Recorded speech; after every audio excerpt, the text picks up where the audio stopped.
Hey everybody, this is Jordan Bradford here with Jeff Beck, and you're listening to Just Ballin' with JB, brought to you by D. Oliver Design. For all your commercial graphic design needs, visit doliverdesign.com. Join us each week as we break down the best stories in sports and play some fun games along the way.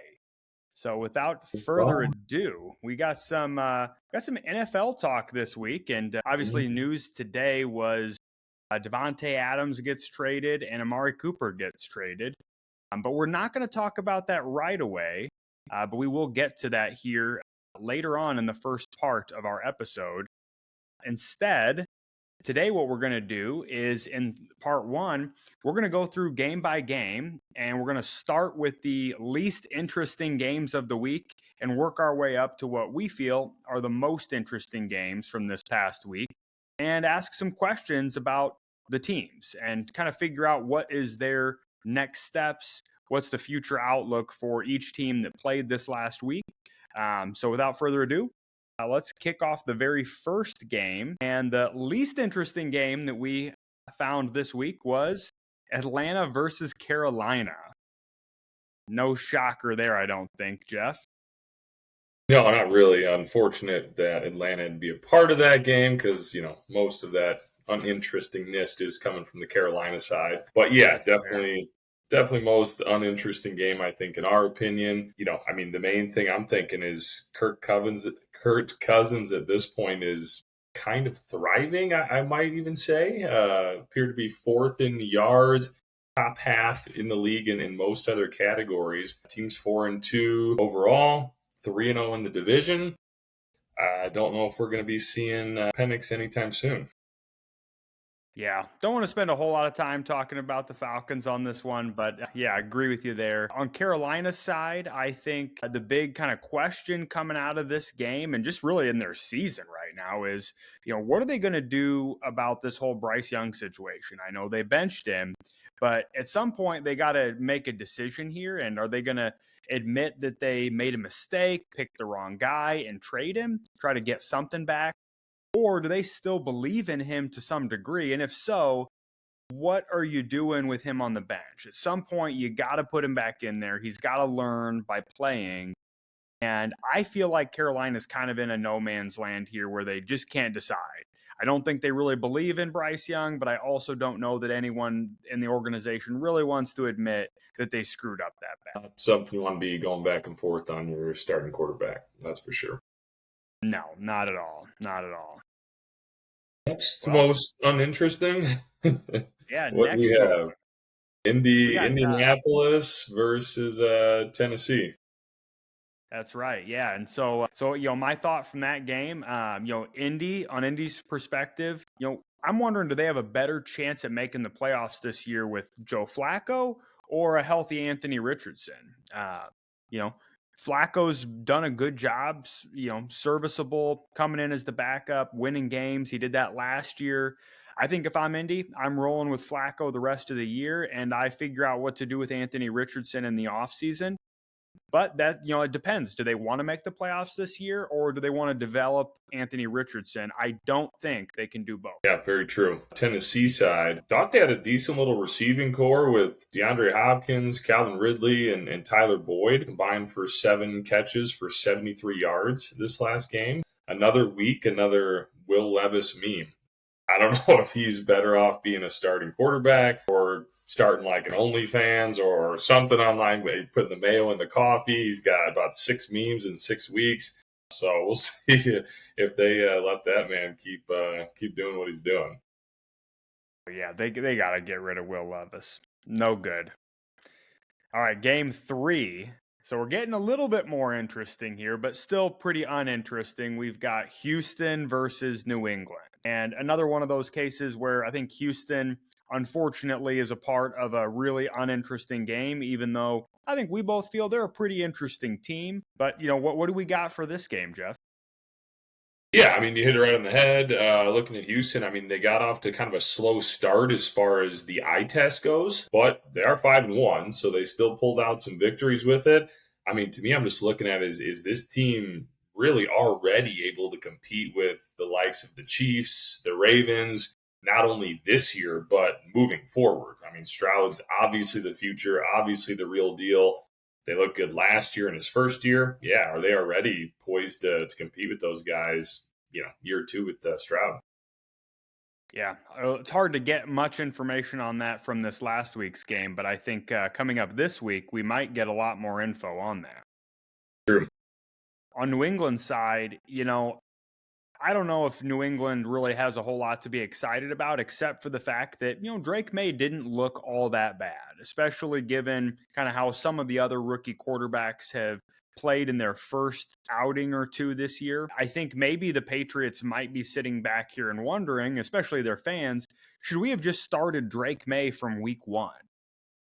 And maybe he needed the development, but he looked better than Jacoby Brissett, even in a big time losing effort. So I think New England's got a little bit to be excited about, just a little, just that maybe Drake May is a decent quarterback. He's looked good in every time we've seen him so far in the NFL, preseason or not. So, yeah, something to be excited about, but that team's got a long way to go. Yeah. And our last game that we categorized in our least interesting category is Chargers versus Denver. Chargers versus Denver. Yeah, I mean, I like the Chargers. I think it's a decent team. Denver, it's gotten a few wins early, which is great. I'm seeing Jim Harbaugh have to leave the game again with another heart arrhythmia, I believe it is what they categorized it as. So I'm looking if the Chargers can go on a run. I get the Chiefs are in their division. Is he going to be there to captain the ship all year long? I don't know. Hopefully, that's a scary thing to mess around with the heart. Yeah, and he's a pretty intense dude. So, you got to wonder health-wise if everything's all good there. But on the flip side, you got Denver here. And, Bo Nix, he's looked kind of up and down. I think this last week was another example where maybe he didn't look very good again. And I think Broncos fans have got to start, asking the question of, did we get the right guy? And there's, a lot to be said about it. I think that he's played well in some games, but he at times looks like he's not an NFL caliber quarterback. And when you couple that with the fact that they've got Sean Payton, who's supposed to be this offensive guru, you got to start wondering at what point in time is this actually going to click, if it ever will. Yeah, plenty of questions there. Not so much for answers yet. No, not yet, but it's something a little more juicy. Yeah, a little more juicy. We got another group of games here that we feel got a little bit more intrigue to them, and we'll start with Cincinnati versus the New York Giants. Yeah, short question. Did the Bengals save their season? Short answer, no.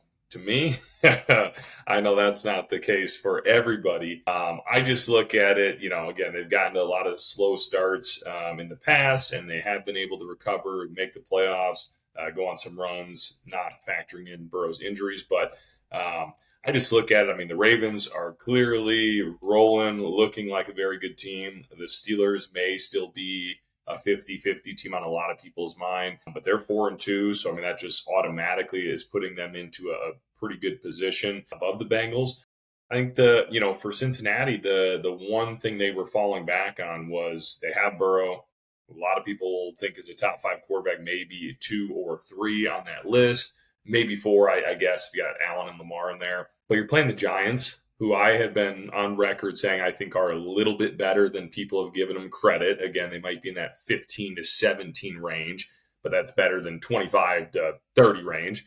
Burrow, 19 of 28 for 208 yards, 0 touchdowns, no picks, which is fine. But he had that one good run, which to me felt a little bit of an outlier. That was at least the thing that was kind of they could hang their hat on, was that offense was looking really good, Joe Burrow being really good. For him to not play very well, I mean, they got the win, and obviously that is, I think, what's important and where people are saying maybe they could have saved their season. I just personally believe it's a little too late for them, and that's, one of the least impressive wins of the season, I'd say. I mean, there's been a handful, but that's definitely one of them that sticks up there for me personally. Yeah, I mean, obviously you got to win the games that are on your schedule, and you just have to get a win. But that being said, as bad as they started this season, it just feels like you got to get some good momentum, and you got to win games against teams like the Giants by more than 10 points in what felt like it could have, couple plays here and there, all of a sudden it flips and Giants come out there with a win and their season's totally cooked. So I kind of agree with you. I'm not sure I'm ready to put the nail in the coffin on the Bengals quite just yet. But I think that they are just barely hanging on by a thread. It's basically must-win games until they get within, a game or two of, being in first place in their division, which could be a while. I mean, Baltimore's looking good, as you mentioned. Pittsburgh, they're a team that I think can beat anybody on any given night. And I don't know that Cincinnati is just got enough time to make up for, the hole they dug themselves in. Kind of to your point, though, about the Giants, to kind of flip the script a little bit there, is I think they're also a little better than people are giving them credit for. I don't think they're a good team. I don't think they're a playoff team. I also don't think they're a bottom five team either. And it's starting to feel like the Giants are kind of in this no man's land or this nebulous, situation where I get the feeling that starting Daniel Jones might be hurting them to the point of they're not going to be good enough to make the playoffs, but they're not going to be bad enough to get a top quarterback. And I think the writing's on the wall. The Giants, I think, are ready to move off of Daniel Jones. I think they would have in this last draft if a quarterback could have fallen to them. But unfortunately for them, they had like 3 or 4 quarterbacks taken right ahead of them. So I think the Giants might be in this same boat going into next year of what do we do at quarterback? Because we can't really afford to take the third or fourth best off the board in what's going to be a weaker QB draft than this last year. But also you can't re-up for Daniel Jones. It's just what you're getting. Yeah, it's a tough one. Like I think at this point we're definitely in agreement. The Giants are a little bit better than most people saw them at. I mean, Daniel Jones just such a weird guy. I mean, there are moments that you can look and it's like, all right, serviceable. He can play some games and he can win you some games and he can be decent. I mean, he can actually, I think, even win you some game. I mean, some of the runs, it's not always with his arm, I'd say, but he can play a fair game with his arm, and the way he can actually get out of the pocket and run, pick up some big first downs. He can actually help win you some games. But then it's almost like the Will Levis effect, where it's just things that you're like, what are you thinking? Like, how could you even be a starting quarterback? So I don't disagree with you. I think it's one of those weird situations you get into again with these quarterbacks who are paying them so much money. It's like, how do you get off of them? How do you just bench them? How do you go in with somebody else? If they're in this weird spot, I mean, maybe you just load up the team in every other fashion. I mean, you got Neighbors now. You got a pretty nice defensive front on that team. You start loading up all these other pieces. And I mean, what's Jones have? Another 2 years on it after this one? I mean, if you keep building up everything else, and then maybe in 2 years, he just kind of pitter patters around to get close to the playoffs. Maybe you make it. Maybe you lose in the first round. And then maybe, 2 years, you're able to get a little bit better of a pick, or maybe even trade. You trade up to get a higher quarterback, and then you're kind of looking at next 2-3 years is a little bit of a rebuild, but we're right on the edge of playoffs. And then 3 years, Jones is gone, and you're going with a rookie quarterback, rookie salary, seeing if you built up the team enough around him to go on a little bit of a run. I mean, that's kind of the only path I see right now. Because to your point, yeah, it's not a great one. And it's just a weird thing too, because are they done with him? You watch like the Hard Knocks and you see him talking about you in that way. It's like, okay, do you guys want me here? Do you not? I mean, it's just, yeah, kind of a very strange situation. Yeah, it got to be weird to be a Giants fan right now, but we got to move on to the next game. So the next game we've got on our list here is Tampa Bay versus New Orleans. And this game, had the makings of what looked like it was going to be a good game until, Derek Carr got hurt in the game against the Chiefs and they had to throw out Spencer Rattler. But on the Tampa Bay side, their offense is as good as anybody's right now. They're tied for the league lead in points scored, and I think their offense is good enough to make a deep playoff run. But I don't know about that defense. Their defense just seems a little shaky on the back end. I don't think they get enough pressure. It's just going to be it's a recipe for problems when you go into the playoffs and you have to play really well-tuned teams that are good on both sides of the football, that take care of the football. And so, I think Tampa Bay is going to go as far as that defense will let them. And at this point, I don't know how far that's going to be. Yeah, it's a good point. I mean, I think Tampa Bay has looked pretty good, all season. Mayfield is obviously playing some seriously good football. I think he's number 2 in QBR. He's got 15 touchdown passes this year. So he's looked really, really good. But to your point, yeah, I mean, that defense is going to have to step up. And yeah, I'm not sure how far they're going to be able to go with that set up. It's a good win. I mean, New Orleans, looking at kind of the flip side to that, they started off the year looking really good, a 37-point win, a 25-point win to start the year. Thinking, man, I didn't expect this from them. And then slowly but surely, they started maybe to come back down to earth like a lot of people probably thought was inevitable. 4 straight losses, including this last one, 24-point loss to Tampa Bay. So is it kind of just the same old New Orleans post Drew Brees, which is, we talked about like the first week or two, just after I think they beat Dallas. Week 2, just a weird team. They have some really good wins you just don't expect, and then they can just look awful. No Derek Carr. Yeah, that's obviously going to play a role in it. He's definitely considerably better than Rattler, at least has played a lot more games than Rattler. But yeah, I still think you have to look at him and wonder, were those first 2 games a bit fluky? And, they've come back down to earth. I don't think they're going to be losing 10 straight games. I'm sure they'll pick up some games here and there, but yeah, I think they're just going to be middle of the pack at best. And, even that division, that's a little bit back and forth. I don't know. I think the Falcons, which we'll get to in a little bit, they might start to pull away. Tampa Bay might, and then it's going to be New Orleans and Carolina, fighting each other off to not have to shotgun a beer at the end of the year, Yeah. Yeah. I don't know. I mean, New Orleans just appears to be what a lot of us thought they were heading into the season, and then they fooled everybody after 2 weeks. And, I don't know what to make of this offense. It went from, it's like a Ferrari, right? You're driving on the highway, you're cruising at, 100 miles an hour, and then all of a sudden your check engine light comes on and your engine starts smoking from under the hood and you can't drive it anymore. Like, that seems to be what happened in New Orleans, and I can't make a lot out of it. They got a new offensive coordinator that everyone was already giving him head coaching jobs after 2 weeks, and now I don't know that New Orleans even wants him as the offensive coordinator. So, I mean, yes, was Kamara playing this week? I mean, honestly, like, it's just shocking the ups and downs of this team. And like I said, we said it after the first couple of weeks. I think you had picked Dallas as that lock, and I was like, it scared me just because this team is so weird, and they just don't seem to be gaining any momentum. There's never really a trend to it. It just seems to be, like you said, Ferrari's hot, then it's smoking. It's just a very, very strange team. Yeah. Well, next game we've got Arizona versus Green Bay, which we're starting to get into some interesting games here, I think.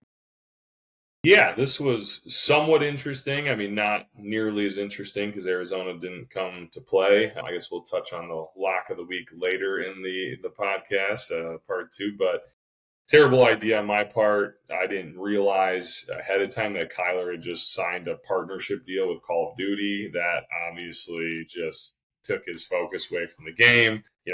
Marvin Harrison goes out in the first quarter with a concussion. They were probably going to lose that game regardless, and it clearly was not the right pick. But yeah, I think very quickly, now I think after 6 weeks, you start to see what teams truly are. And I think even just last week, it was kind of like, oh, are they going to start making a push? Maybe Seahawks are falling. San Francisco looks a little weak. And now I feel like after this week, I have a little different feel on how that division might end up.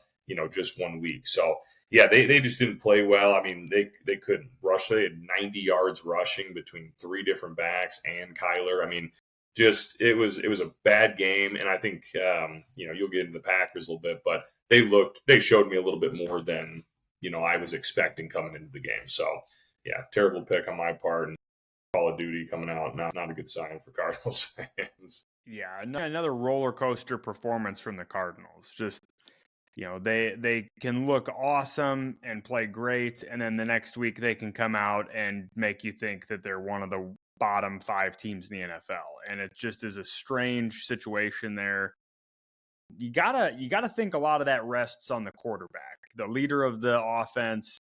His up and downs seem to coincide with their wins and losses. And, there's times where he plays well and they lose still. But I just think that when you play that style of roller coaster football where you just never know what you're going to get from your quarterback, it just makes it hard for the rest of the team to really lock in, and be focused, for all, 60 minutes of the game. But on the Green Bay side, obviously, great game by Green Bay. They looked great. Offense really looks like it's maybe hitting its stride finally. Maybe, people were a little low on Jordan Love based on his injury at the beginning of the year and his struggles in his first few games back, but he looked really good. I don't think there's any major questions on that offense right now, but I do wonder if that defense is good enough in the NFC North, because as we talked about in the last pod, the NFC North is clearly the best division in football. The top 4 teams in point differential all reside in the NFC North right now. And the worst team in the NFC North is Green Bay and Chicago tied with a 4-2 record, which would basically put them in first place in pretty much every division except for the AFC West. They are playing fantastic football in that division across the board, but Green Bay, I think, has clearly the weakest defense.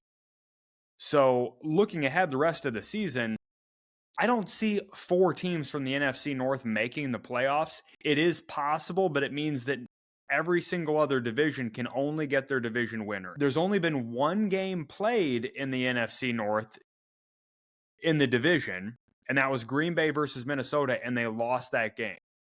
So I'm wondering if maybe as we get further down this season, if we find ourselves a little disappointed in Green Bay's final record because the defense can't stop anybody. And even if their offense plays well, they're going to have to go up against some tough defenses in their own division. Yeah. No, I think that's very fair. I mean, yeah, you look at that division, worst teams are 4-2, which, like I said, are leading nearly every other division. So it's going to be competitive. I think it's one of those things, where other teams on the outside, speaking of every other division, would only be able to get their division winner in if all 4 teams went in by chance. I think those other divisions are hoping they're going to beat up on each other in the division. And therefore, there's going to have to be losses. Once they start playing these division games, someone's going to have to win, someone's going to have to lose. That can open up some opportunities for other divisions. I think maybe, the Packers, that could be something that can help them potentially, whether it's, injuries, whether it's, short weeks playing, you just played a division opponent and then you got to go a short week and then play the Packer, where maybe their offense, defense is a little more down, players are a little bit banged up, or if their offense can carry them through games where, the other offenses maybe not as high powered. I mean, I do obviously think Detroit is as high powered as any of them get. The Bears potentially can get there. Again, we'll talk about them in a little bit, but they haven't played the strongest of defenses to this point. I mean, it's been perfect for the Bears for Caleb to ramp up. But yeah, I think that might be their hope, is knowing, okay, our defense is a little bit weaker. The offense has to be on point. We're going to have to put up some decent points. And yeah, maybe in the division, there's a little bit of just people getting tired out a little bit, going against each other. I mean, it's the tough division. There's no question about it. And, that might be I'm sure they're not saying that out loud because they probably think they can compete with anybody in there. But, from viewing on the outside, I would think that might be their opportunity to get some wins against the division opponents that we might not be seeing right now. But Yeah, they did look good. Jordan Love looked pretty good. I think, for a lot of us too, we forget, you see the short, half of last year playing really well. This year was a little bit slower of a start. It's like, maybe we were a little quick on, how good he is, but forgetting that he sat behind, Rodgers for 3 years, was it? So he's not like a rookie, he's not this new guy coming in where it's like, there's going to have to be some growing pains and, we got to really see it to believe it as much. I think it's like, this is an experienced guy. I think he's got poise and, he makes that offense run, pretty efficiently when they get going. So should be a fun division all year round, though. Yeah, well, sticking in the NFC North, at least a little bit, next game we've got is Jacksonville versus Chicago, which took place on early Sunday morning in London, which was nice. Got to watch the Bears get a big win while having some breakfast and relaxing. But let's start with the bad here, and that is Jacksonville. They're one of the worst teams in the league this year. Easily, I would say, the most disappointing team that there is. I mean, based on expectations, they're 1-5, and upcoming this week, they stay in London, which is basically their second home anyway. And they play New England in a game that I don't think anyone's going to be watching, a battle of two 1-5 teams. But it does beg the question of, if Jacksonville loses to New England this Sunday in London, does Doug Peterson just stay in London? Do they even let him come back to America? I don't think so. I think that he's coaching for his job this Sunday. Because if they lose, they're 1-6. I mean, the season's already over, but it's definitely over if you're 1-6 and you lose to the 1-5 Patriots. Yeah, I mean, it would feel pretty good to just stay there, and they got to keep paying you if you get fired. So you just feel like you're on their dime, just vacationing back there. Yeah, European vacation starring Doug Peterson. That would be awesome.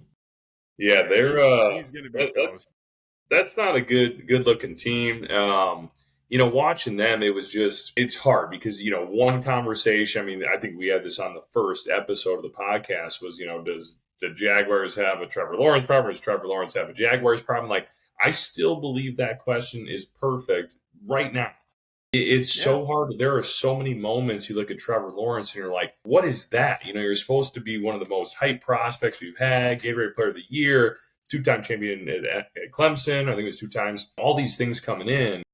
And then it's like, what kind of throw is that? Like, that's so underthrown. Like, you can't get the ball to him. But then also, looking back, I was like, I think there were like 3 or 4 touchdown passes that were dropped by his wide receivers. Now, I'm not saying they were absolutely just sitting there wide open and just dropped, but they hit them in the hands. A lot of good receivers are catching those balls and then getting tackled shortly after, and they dropped them. And so you're just sitting there, and it's like, I think their biggest thing is just not being on the same page. Like, one of those things where, like, if we all suck, let's all just suck, this play or this drive or even this entire game, and then let's all be good on all these other things. For them, it just seems like he sucks when they're good and they're good when he's in. It seems to have zero flow, and I don't know. Maybe that is partly on Doug Peterson. You got to look at some point at the coaching and getting guys ready and getting them ready for the game. So I don't know. It's still, I think, the perfect question, though, of who is truly the problem there, who's going to continue to get second chances or third chances, and who's going to have to go. They gave Trevor Lawrence a massive contract extension in the offseason, so he's not going anywhere because he frankly can't. True. Doug Peterson, on the other hand, is definitely on the chopping block. It's just a matter of time now.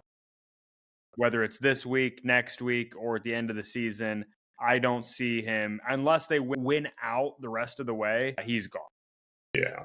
Well, more so, yeah, if you get rid of him, at what point does everybody in the world all believe, like a Deshaun Watson situation, like, you are the problem, you are bad. The coach can say, I think you give us the best chance to win, even though no one believes it. At what point do we get to that if Doug Peterson goes? But yes, he obviously has a huge deal, and he's not leaving anywhere. But yeah, not exciting stuff with them. But the other hand, exciting for all of us, Chicago fans, Bears, looking really good. We mentioned it briefly earlier, but they haven't played too many great opponents in general. Definitely not great defenses. I think the one game against the Texans was actually fairly close, so that doesn't look like a terrible loss now. But it was a perfect setup for the Bears. I mean, that's exactly what they needed. No matter how good you thought Caleb was going to be coming in, there's got to be some ramp up period. And I think the schedule is set up almost perfectly for them, give them a chance to warm up, get through things, continue to evolve, continue to figure out the play calling, figure out how to adapt things there, keep a decent record. I mean, first few games, it was like, uh-oh, did we all think too much? And now it's like they're sitting here at 4-2, great record. Again, could be leading a lot of the other divisions at 4-2.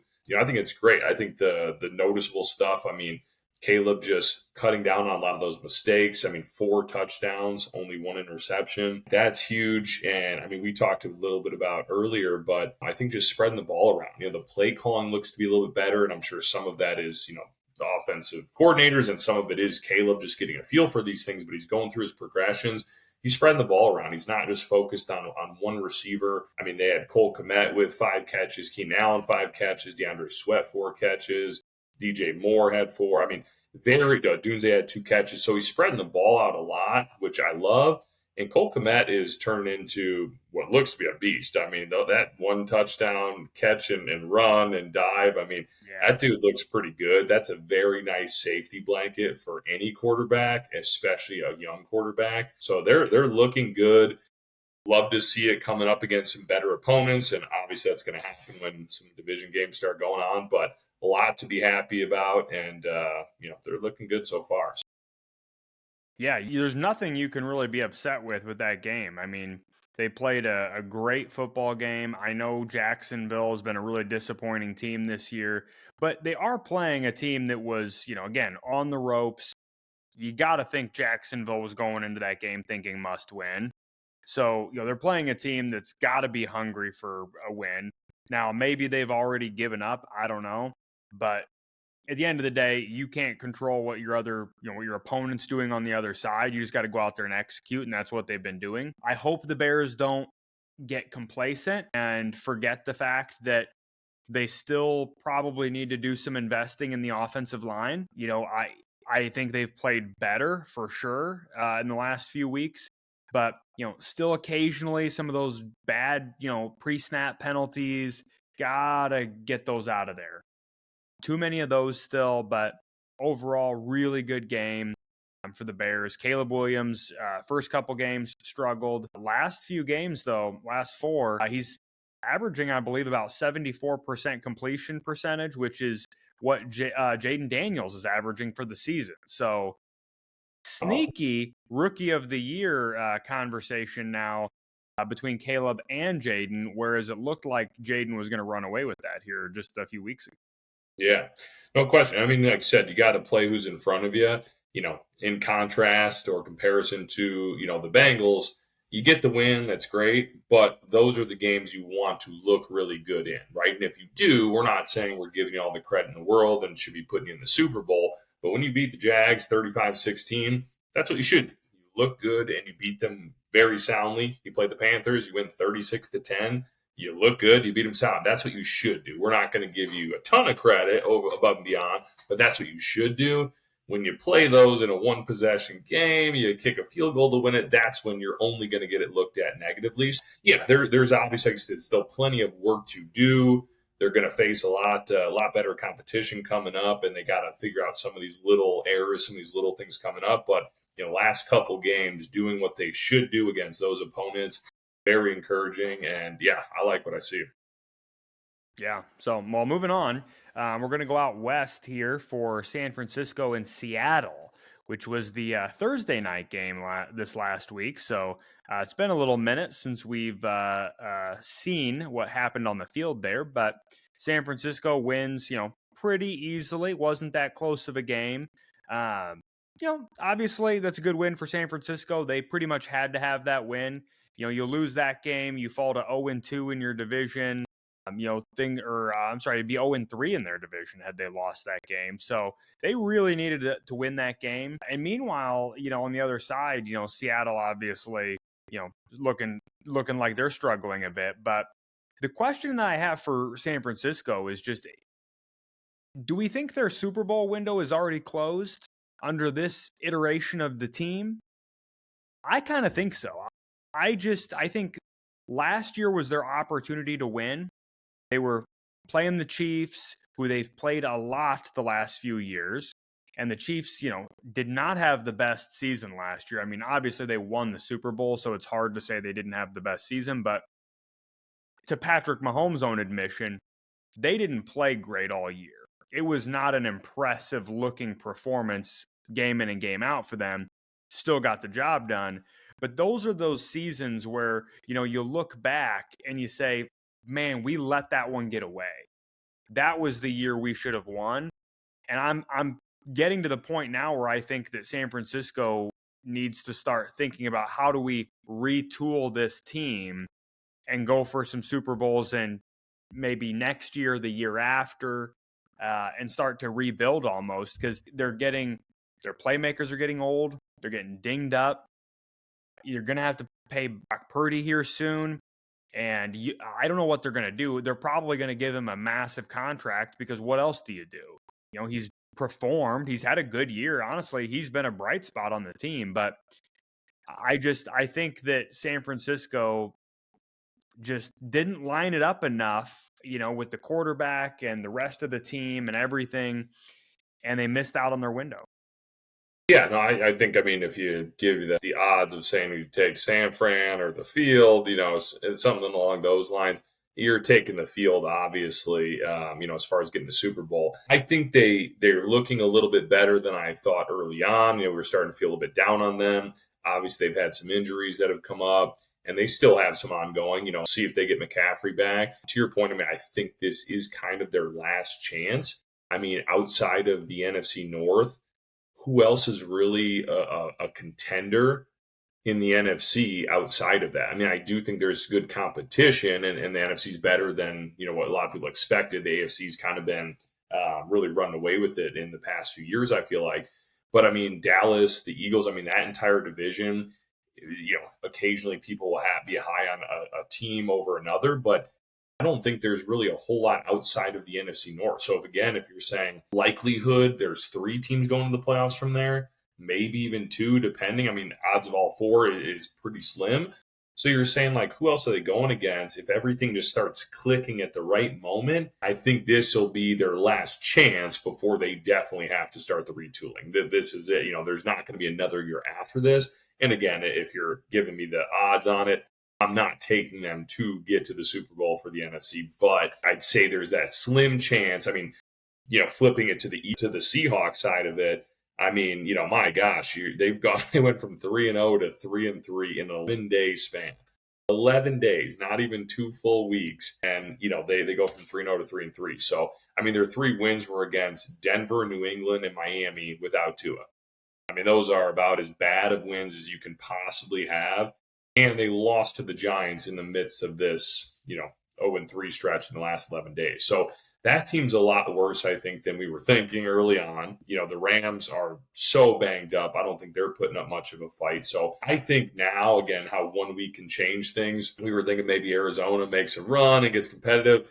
That seems to have changed pretty drastically for me. I think San Fran's going to be able to handle their business and get through in that division. Again, if they get everybody back and get things humming, I think this is their last chance to go for it. But again, if you're looking at the odds, I'd say you look back in 5 years and you look at that, maybe even the Eagles, same thing. You look at those 2 Super Bowl, San Fran and the Eagles, and you're like, that was our chance. Those were our moments to do it, and we didn't do it. And where do we go from here? Yeah. Well, speaking of the Eagles, the last game in this block, at least, is Cleveland versus Philly. And why don't we start with the Eagles here? And what's the takeaway from the game, kind of looking ahead? Does Sirianni make it a single more week? I don't know. I'm definitely not as crazy on all that as a lot of people are. I obviously get whether it's hate towards him or criticism of him, I get it. I just don't feel as strongly about that. I don't know. There's the one thing he's doing this, but then it's like the next, it seems like he's falling in line with whatever they're looking for, whatever the owners want. So I don't know. I mean, the players could easily, I mean, you watch some of these teams, I mean, Aaron Rodgers, and again, we'll get to their game later, but, it's like he calls out Mike Williams instantly after the game. And it's just like, what happens after that? Oh, Devontae's coming in and Mike Williams is probably gone immediately. Like, you just say the things and you know them and the things happen, but it's like these guys could say something about Nick Sirianni in a second, and they're just not really coming out and doing it. And so I just don't know. I'm not as down as a lot of people. Obviously, will admit that's not a great looking win. You're playing Cleveland, and they definitely are a bottom 5 team, no question. So, yeah, to win by a touchdown or whatever they did, not incredibly impressive. But my biggest takeaways, other than Sirianni's antics and whether he's going to be there or not, A.J. Brown was back, and he got right back to it. That dude is a beast. He's a great receiver for him. And he makes Jalen look that much better. I didn't get to watch that game fully, just not being, in the same area. Didn't get to watch the whole thing on it. But I saw his numbers look great. And Jalen was 264 yards, 2 touchdowns, and 0 picks. I gave you the stats a week or two ago on that. Just he literally doubles his production when AJ's in the lineup. So that stuff was encouraging because Jalen has not been living up to what he needs to do as a quarterback that's getting paid as well as he is, and a quarterback that you think should be on a championship or Super Bowl winning team. So that was encouraging to see him play a lot cleaner football. AJ back in the game. But yeah, pretty ugly win overall. And Sirianni, I don't know if he's going to get to enjoy the ride if there is a ride. Yeah, I mean, I'm with you. I don't know that I think that Sirianni is as bad as what some people make him out to be. But obviously, where there's smoke, there's fire. And you just wonder how much higher the ceiling would be for the Eagles if they had a top 5 coach in the league instead of Nick Sirianni. And you got to think that they'd be a lot better because the vibes around the Eagles still feel very off, even though they won that game. It just makes you think that like nothing's changed since last year when they just started to fall apart as a team. So I'm rooting for him. I really like Jalen Hurts. I want to see him do well. I like the Eagles players, a lot of them. I mean, kind of liked them for a while, but yeah, their head coach, he just rubs people the wrong way. You can't be barking at fans on the sideline and trying to bring your kid up to the press conference to like make everybody like you. It's just the whole thing just kind of feels very. All he did is people wouldn't be like cussing or swearing at him, and then he ended up swearing half the time.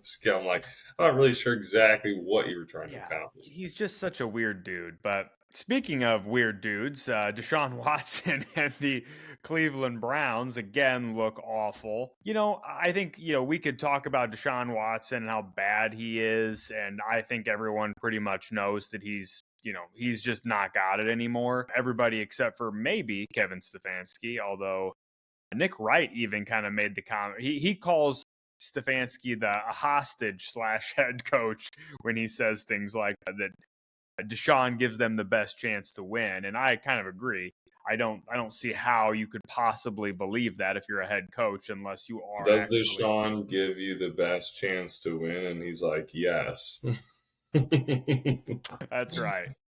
So, at some point, though, you do got to ask yourself the question of how much responsibility does Kevin Stefanski hold in the failures of this team? I personally think that he's a pretty good coach. If I were Stefanski, I would be getting my resume ready to go. I'd be putting together my cover letter, and I'd be looking for jobs at the end of this season. And I don't expect them to fire him because who wants that job? I mean, that has got to be the least attractive job in all of the NFL right now, is to replace Kevin Stefanski at the end of this year and then be stuck with Deshaun Watson's contract that you can't do anything with because of the fact that they fully guaranteed the whole thing.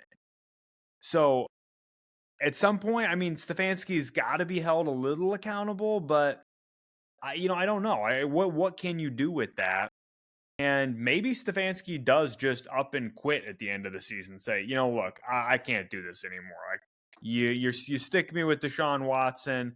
My backup is Jameis Winston. Like, it's not like I've got a whole lot of options here. I mean, and why they didn't bring Flacco back, I assume, is because the owner didn't want a quarterback controversy. But Yeah, Speaking of quarterback controversy, let's get into some real juice here. Most interesting games of the week. yes. We'll start Yeah. with a fake quarterback controversy that I can't believe is even being considered. But Pittsburgh and Las Vegas. I mean, that's the only question I have is there seriously a quarterback controversy at this point? I mean, the Steelers are 4-2. I don't know if anybody had them at 4-2 coming into this season. I'm not saying every win has been incredibly impressive or they played the best competition, but I don't think anyone had them at 4-2. Their losses, they lost to Dallas, which obviously doesn't look great now, but Fields actually played decent. Only 131 yards. Yes, that is pretty light, but 2 touchdowns and 0 turnovers. That's not a terrible game in that situation. The other loss was to Indianapolis, which, again, that was one you would have really liked to see win. After the role that they were kind of on, you feel like you let one get away there. But again, Fields was 312 yards, 1 touchdown, and 0 picks that game. So I feel like the 2 losses that they did go down, he was not like the problem. He was not what you were looking at and saying that's a big issue in those games. And then they're 4-2. So I just look at it and say, why would you mix something up that doesn't need to necessarily be mixed up with? That's just kind of my take. But the other thought, as you kind of dive into a little bit more, Tomlin didn't say that, he is going to put Russell Wilson in or that we're planning on doing something. He said we're going to see what it looks like. It's up for consideration, was his quote. And then he did get apparently some first team reps in practice. So everyone's saying looks like Russell's coming in or there is this big controversy. If you ask me, my personal take on it, knowing Tomlin really well, being good friends with them, I think there's 2 things going on here with it. I think, first I thought a little bit of it was respect for Russell Wilson. They brought him in saying like, hey, we want you guys to come in and compete and best guys can get the job. I thought it was fair if he just got hurt to not be like, yep, Fields is our guy and sorry, Russ, you're out. Out of respect for him, give him that chance. That was kind of my initial thought with all the weird stuff where we wouldn't really declare Fields as the quarterback. But now I look at it more so, I think this is just gamesmanship, getting ready for the next game. You got the Jets going up against them, seeing them up against the Bills. I don't think any of us think the Jets are terrible. I think they're at least an average team at worst, which, again, that could be kind of right where the Steelers are at this point in time, too. So it should be a good game. The line was, 1-point line. I think they're throwing them off. If you don't know who to prepare for, they're going to play 2 different styles of football. I mean, Fields has, I think, 4 rushing touchdowns on the year. He can get out and scramble. He can make plays that Russ is not going to be able to make anymore. You're going to have to prepare pretty differently. If the Jets actually think that, this is happening with their coaching change as well now, the guy taking over was their defensive play call. Like, there's going to be a lot of things to coordinate. I think that's purely just a way to say, like, hey, you guys got to play for everything versus one particular game plan. The second thing I think is, we heard a little earlier, and now maybe this doesn't have as much steam since it sounds like Tua is coming back. I think either this week or next, one of these coming weeks. But he's definitely going to be coming back, and he's going to play this season, keeping Russ's trade value a little bit higher as well. If you sit there and be like, yeah, Russ isn't playing, he's on the bench, and Fields is our guy, who's going to want to give up that much for Russ? I'm not saying you're going to get a lot for him regardless, but if you're sitting there saying like, hey, we're still looking at this. He hasn't played a single down this year. We're 4-2. We got Fields in there who's looked pretty good for Fields. We're just trying to purely keep his trade value up so we can get something in return if and when we possibly move off him. So that's my take on it. I don't think there actually is a quarterback controversy. I think Tomlin's kind of playing games with the other team, with other teams for some trade compensation. I think they're sticking with Fields. I think he's going to give them the best chance to succeed, to win. And that's just my take on it. I still think they're looking pretty good, and I don't think they need to mess that up by potentially throwing Russ in there, who has not played all year. Yeah, I like that take, honestly. I haven't heard a lot of people, bring that up, but obviously everybody's talking about the potential controversy, whether there is one or isn't. And I would agree with you. I don't see any reason to swap them out at this point. If Fields had lost you a couple games or just was looking really bad, I could understand it, but Fields has looked better than they would have expected, I'm sure. There's no way they thought, hey, if we had to start Justin Fields, we'd be 4-2. He'd actually look pretty good in these games. He'd be taking care of the football. Like, I think they would take that, every single time if you had to redo it. And I don't know what in the world anyone has seen from Russell Wilson in the last 24 months that would indicate that he's better than what you're already getting. So, best case scenario, you end up with kind of the same results, but now you've shaken up the team chemistry. All the receivers, everybody's got to get on a new cadence with a new quarterback. They got to get into his rhythm. And Russ is a weird dude. Like, I don't know how much the guys in Pittsburgh really care for him. Don't know. I think Justin Fields seems like he fits that Pittsburgh vibe a lot better than Russell Wilson. He seems like, Fields is a guy that I could see Tomlin having drafted himself. Yeah. Russell Wilson, not so much. Russ he's quite a bit corny. And I think that a lot of those guys don't like it. So to swap them out, I think would be sending a really weird message to the team, especially when, you're winning games. You're tied for first in your division. There's no reason to panic and move off and go to Russell Wilson. Again, if Fields comes out this week, he throws 4 picks. Yeah, he's probably going to get benched because you have a backup that might be capable of starting. But outside of that, I think you keep playing with Fields as your starting quarterback. And I definitely like the idea of gamesmanship, just trying to get in the head of the opponents of like, well, we might have to prepare a little bit for Russell Wilson. We can't go in expecting Fields, then we get Russ, and now all of a sudden, they're doing things different on offense that we don't have a game plan for. So I like it. And I personally just want them to stick with Justin Fields. I think he's the better quarterback.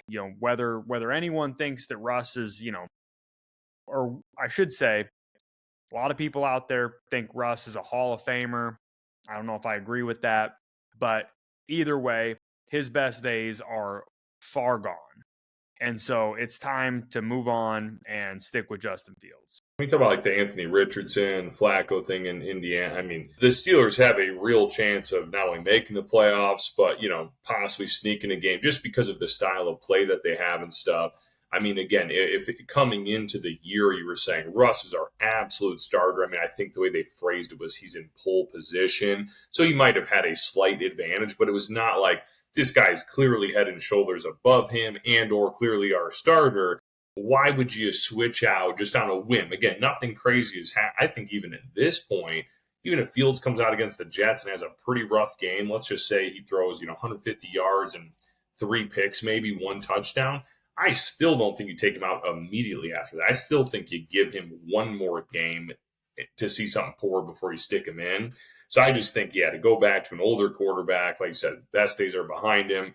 He's not getting any better. He's not going to carry your team for any future. Fields could truly be that for, the next 5-10 years, potentially, if he's good. I'm not saying I think he's going to be a top 5 quarterback, but I think he's solid enough. I think he brings a different style of play, that he can be a pretty good quarterback for him. But either way, good win against Vegas, who's not one of the top teams and have their own stuff going on, but still, again, play was in front of you, and they won pretty soundly, even against the Raiders. Yeah, and due to time constraints, we'll be quick with the Vegas side here. They traded Devontae Adams. We'll actually talk about that a little bit further when we get to the Jets Buffalo game. But the big question is Max Crosby the next one out? With Aiden Hutchinson going down in Detroit, maybe that's a good fit. I personally think if I were Detroit, that's a wonderful fit. And it's a guy that, when Hutchinson gets back, now you've got 2 elite pass rushers, especially in a division with as much offense as the NFC North has. I think that's a great potential move. But obviously, Vegas does have some leverage here because elite pass rushers are hard to come by, and they're going to demand a lot in return for it. So Vegas is just they're just struggling again. I mean, the Raiders are the Raiders. They just don't seem to ever have their crap together. So No, We'll not keep much to that say one about slow. them. They're all about people leaving right now. That's the highlight for the Raiders. Yeah. Yeah, maybe we'll talk about who's on the team next week when we find out who's been traded. Next game is Washington and Baltimore, which we said last week was going to be a great game to watch. I don't think that was a shock to anybody that would be a good game, and it was. Wish it could have been the Sunday night game or the Monday night game. Well, the Monday night game was good, but the Sunday night game would have been better to have Washington versus Baltimore rather than Giants and Bengals. But on Washington's side, they lose the game, but I think they got to feel great about their position because they played a really good football game against a tough team. Their defense is clearly a weak link. Everybody kind of knows that now. They still had a chance to win a game against, one of the hotter teams in the NFL right now, which is Baltimore. And, there's an outside chance that if Jaden Daniels keeps playing this well, he's going to start getting some MVP talk, just like CJ Stroud did last year. So really interesting situation we're in now in the NFL where we've got back-to-back seasons where rookie QBs are potentially going to be in that NFL MVP conversation. It's just, good time to be a, quarterback, I guess. Yeah, it was weird because it was an interesting game, but also like not a whole lot necessarily to talk about because we've talked about it. The coming up weeks, it was exactly what we thought it was going to be. Two good-looking teams, offense a little bit better than defense, good dynamic quarterback play, and it was exactly that. I don't think there was anything super negative about it. It was a fun game to watch. It was well played.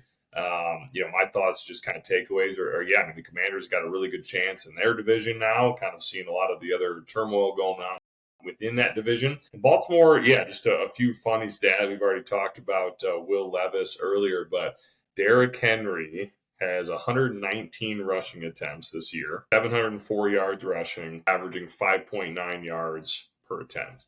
Will Levis has 125 attempts, 699 yards, 5.6 yards per attempt. So Derrick Henry is outperforming a quarterback when it comes to their plays and per attempt, which is just insane. I mean, it goes on both spectrums. Derrick Henry's insane, and Will Levis obviously is very poor. But only other thing I would mention with them is, we bring up those defenses too. And as much as I think both of them could work on the Commanders even more so than the Ravens, the other thing to keep in mind with some of those too is, when that offense is as good as it is and they're scoring as much and as quickly as they do at times, that means there's just going to be more defensive possessions that they're going to have to play to defend. So, I mean, the Ravens are number 1 in the league in total yards and number 4 in total points. So they're scoring a lot of points. Inevitably, that means you're typically going to be giving up a little bit more. Not every single time, not every case, but that typically will happen a little bit. And their defense is still like middle of the pack. They're not, worse than 20. They're kind of in that 10 to 15 range in most of the stats.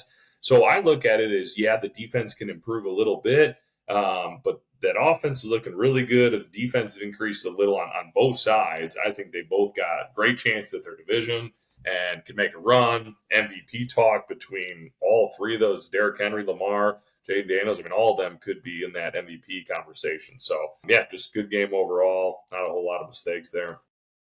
Yeah, absolutely agree. Well, next game, we've got Detroit and Dallas, which was not an interesting game if you like close football games. But if you like watching the Cowboys get smacked around for a couple of hours, it sure was a lot of fun. Dallas's side, just awful performance. If you've been watching any of the, sports shows on TV this week so far, or, listen to any other sports podcast, you're going to hear all the stuff about how bad, Jerry Jones is and all that. The only question I really want to know the answer to is, when are they going to win another home game? Their last home game win was on December 30th of 2023. Keep in mind, we're in October of 2024 now, and their next opportunity to win a home game is November 10th. So they play November 10th against the Eagles. They play the Texans on the 18th. I don't think they're going to win either of those games, but they do have the Giants on the 28th. That's a potential win. After that, they've got Cincinnati, Tampa Bay, and Washington. If they don't beat the Giants, there's a high likelihood they go over an entire year without winning a home football game, preseason, postseason, or regular season. Just ridiculous how bad they are at home right now. And I don't know what to make of it. Yeah, I don't either. Just a monster win by Detroit. I mean, Jerry Jones absolutely melting down. It's like you said, not a fun Happy game. birthday, Jerry. Yeah, right. Yeah, you see that when they pan to him, like, and it's his birthday, and he's just sitting in the press box, depressed. But I mean, yeah, that's they're gonna have to. I don't know. I don't even know what they're gonna have to figure out. I think they're just in trouble all year long. I don't know. I mean, I think these teams are going to continuously run into stuff. I'm not blaming it all on Dak by any means, but when you're throwing this much money out at quarterbacks, and then when it turns into the wrong decision, whether it's Daniel Jones, whether it's Deshaun Watson, Dak Prescott, I mean, early on, but whether it's Tua, not any fault of his own necessarily. I mean, we've talked about many times when you're paying somebody that much money, and the question is kind of like, well, who else are we going to pay? And it's like, but if you can get something similar for half the price and you pay these other positions, I mean, there's just ways to go about it. And again, I'm not putting it all on Dak by any means. Just saying, if this season turns into a train wreck, which it is looking like it's going to be, I don't really know where they go from here. But on the flip side, I mean, Detroit is just looking awesome. You talk about the Ravens offense. Detroit's number 1 in points, number 3 in yards, 4-1. In the NFC in the tough division. I mean, they're going to be looking really good if they somehow can pull off getting Max Crosby to fill in for Aiden Hutchinson being out, and if Aiden's somehow able to come back this year. I don't really know. I haven't heard anything about any timetable. I assume broken leg is a substantial amount of time. But I mean, if those two are on the same defense and that offense is what it is, I mean, I think I'm putting them as the favorites in my even over what the Chiefs have. Just, I think, man, that would be a heck of a team. So they're looking good. Unfortunate that Hutchinson goes down. Hopefully he will have a quick recovery. Again, today's medicine and technology, I don't know how quickly you can come back from that, but heck of a win, and that's a really good team there. Yeah, gonna be tough for Hutchinson, but Detroit's offense is fantastic. I mean, that is how football is supposed to be played on the offensive side. They run the ball well, they throw the ball well. They've got 2 different backs that kind of run in different styles. I mean, they have constructed a near perfect offense, and it's all around Jared Goff, who a couple years ago nobody wanted. So good for Detroit, man. They have just really, really impressed me. I mean, what's his name on the wide receiver to go with Amon-Ra St. Brown, Jameson? That dude is just electric himself. I mean, yeah, just every position in different fashions, different ways that they do it. It's really fun to watch that offense. Yeah, they are. I think they might be the best team in the NFL right now. Well, we'll see. It's early on, a lot of football to be played, but they look great. They're up there. Last game of the week, of course, was the Monday night game, Buffalo and New York. That is the Jets. Jets let one get away, and coming out of the game, though, both teams improved their wide receiver room. Buffalo goes out and makes a trade for Amari Cooper, and the Jets make a trade for Devontae Adams. And it does make you wonder which team got better by a larger degree, a higher degree with the trade, or did they get better? Yeah, I mean, I think they obviously both are going to be better with that. I mean, we talked last week, I know, about the Jets. Not that anyone is purposely trying not to play well with Sal there if you don't like him, but just inevitably sometimes that stuff happens. You don't like the person you work for, and you're just not as motivated when you're out there. Again, it's not an intentional thing, but it just kind of happens and seeps in there. Those two clearly love each other. I mean, Rodgers on Pat McAfee and Devontae's coming in the background with them. They're already hanging out together. I mean, I just think there's a chemistry there. I don't think Devontae's as good as he was 3 years ago, and I don't think that Rodgers is as good as he was 3 years ago. So I don't think it's going to be something that's going to turn the whole season around by any means, but I think they will be better. To me, that seems like a no-brainer. But yeah, I mean, I thought we both were thinking, man, if the Jets win this first game after Sal gets fired, what a story.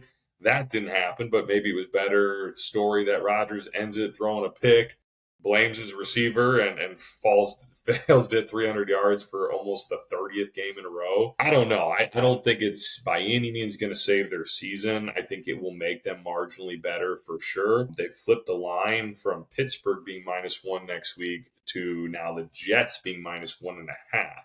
So I find that interesting. They think that Devontae's 2.5 point difference in that game, and maybe he will be.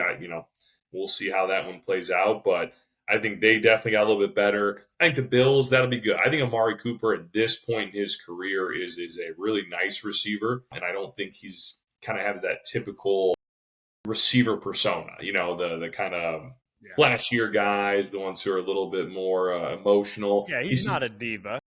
A diva. That's the word I was looking for. Yeah, he's not. He doesn't seem to be that guy. And I think that's what the Bills could use. Maybe a little more, weapons. I like some of the guys that I like Shakir. I like some of the guys that they have, but I think they need a little more something there to take a little pressure off of Allen. So I think they both got better.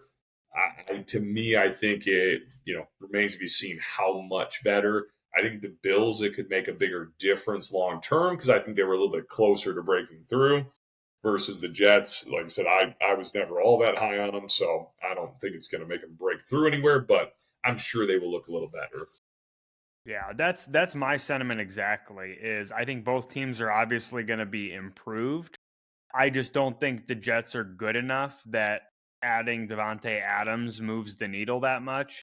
And I think the Bills are a good enough team that if you give Josh Allen another legitimate weapon to, get the ball to, I think that might be enough to, kind of get Buffalo back onto that, playoff run kind of trajectory that they've been on the last few years. So I like the move for Buffalo a lot, actually.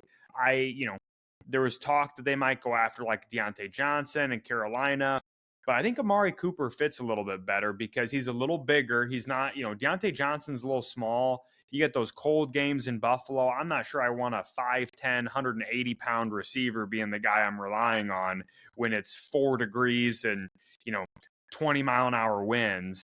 Yeah. I'd rather have a stronger, bigger, physical receiver like Amari Cooper. And I think that he kind of fits that Buffalo vibe, just a little bit more, laid back, a little less outspoken, certainly than Diggs, right? They got rid of Diggs in the offseason and, say what you will about him. Obviously, Diggs is a great receiver, very talented dude. But, I think he obviously was kind of rubbing people the wrong way there. And I like that they made this addition. It's a low-cost addition, too. I think he's only costing them like $1 million this year. Yeah. Because Cleveland restructured his contract. So, speaking of that, the Jets had to pay all of Devontae's salary. I mean, again, not something I always keep an eye on, or most common fan are not looking at all the time. But I think they took over his entire salary, which was not originally expected. Or I thought they were thinking Raiders would cover at least some of it, if not half. I mean, that they must have definitely wanted to get him, and they were going to make it happen. But yeah, I'm guessing the Jets feel desperate, right? I mean, they fire their coach, which, I think if you watch the game on Monday night, I don't think they got better. They didn't become suddenly a better coached team. They committed a ridiculous amount of penalties. Now, both teams committed a lot of penalties. Both teams did, but they partook. They partook a lot, and some really dumb ones. So, I mean, I think at one point they had that defensive lineman, I think, was penalized 3 times on the same drive. And 2 of them were 15-yard penalties. I mean, it was just ridiculous. What is it? Neutral zone? Clearly, that's a coaching thing. Personal, yeah, it was. He had like a roughing the passer. I think he had a roughing the passer, a neutral zone infraction, and then he got busted for 15 yards because he turned and verbally assaulted the ref. So, I mean, at some point, like, that's coaching, right? If you are a well-coached football team, your players aren't making those mistakes. And if they do, they're making 1. They're not making 3 on the same drive.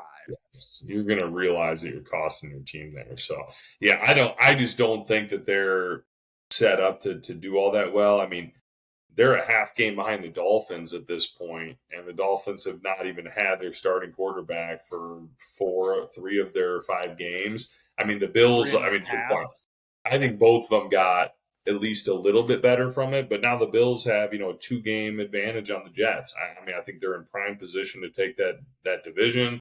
I think they're even going to have a little leeway to, just try things out to get ready for the playoffs. If they can kind of feel good, like, hey, we're in this spot, don't make any mistakes, win the games we should win a couple of the tougher ones, we can even work some kinks out and get ready for the playoffs. I get the Jets feeling desperate.